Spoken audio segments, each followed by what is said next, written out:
If you take a piece of the eyeball and you try to work with it, it's completely different than working with the whole eyeball.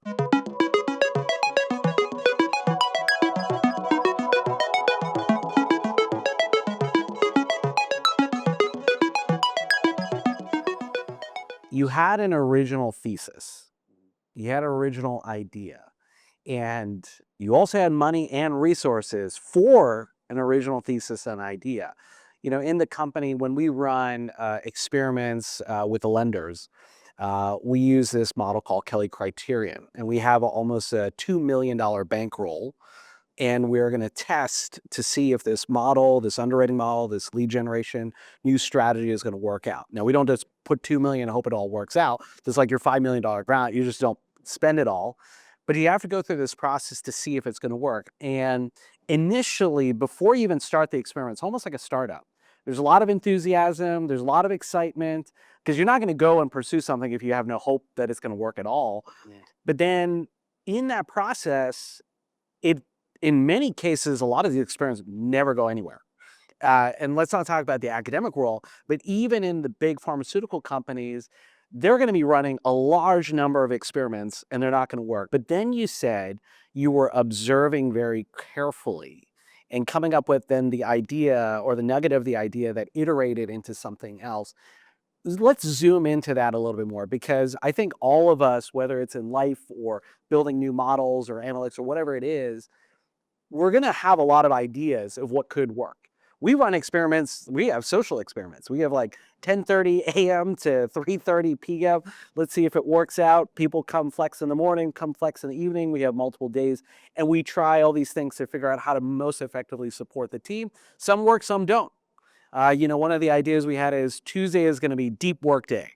It's questionable if that worked or not. But the thing is, we're going to keep trying all these experiments, and sometimes we'll find a nugget. So I know you've probably done thousands, if not tens of thousands of different experiments with different teams you've worked with.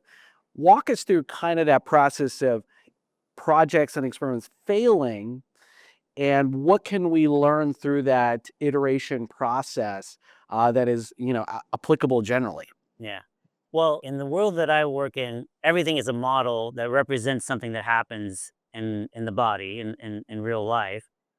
Because we can't directly jump to testing humans. I can't directly go to a cancer patient and say, hey, let me try this out. We have to develop models, and those models can be benchtop models, models that don't involve any living tissue, or they could be animal tissue or actual animals, or parts of diseased tissues that come from humans.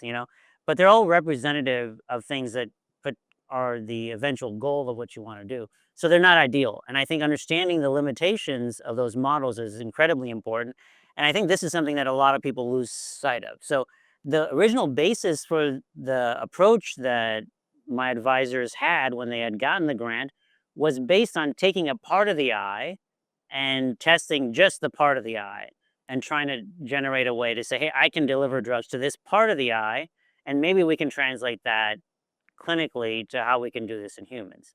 The problem is, if you take a piece of the eyeball and you try to work with it, it's completely different than working with the whole eyeball.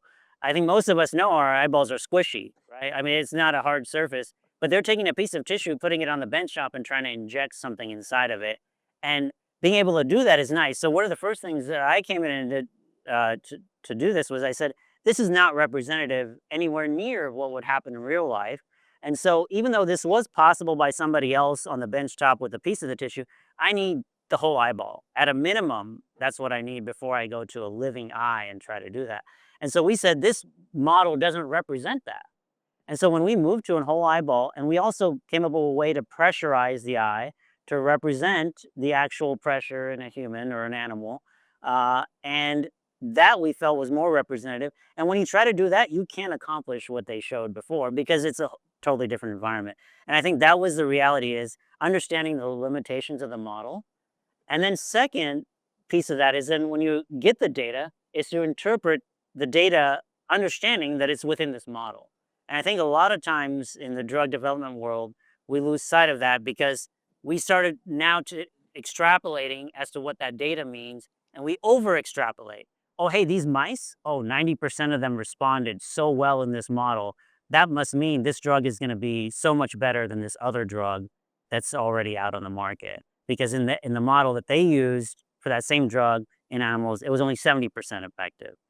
But animals are not the same in humans, and you can't start trying to extrapolate some of that, and people get overzealous with interpretation of that. So there's, I think, 2 parts of it. Setting up a model, understanding its limitations, and also interpreting the data within those limitations. So I think that's really interesting. And the takeaway that I'm hearing is if we can synthetically simulate the environment as accurately as we can, and also I think it's also multidimensional because I think like whether it's say underwriting or analytics or one dimension of viewing the problem, you typically have a limited perspective. But if you're getting a team of different types of perspectives on the problem and then trying to synthetically simulate how that environment is going to be, then the way those experiments are going to be a little bit more accurate.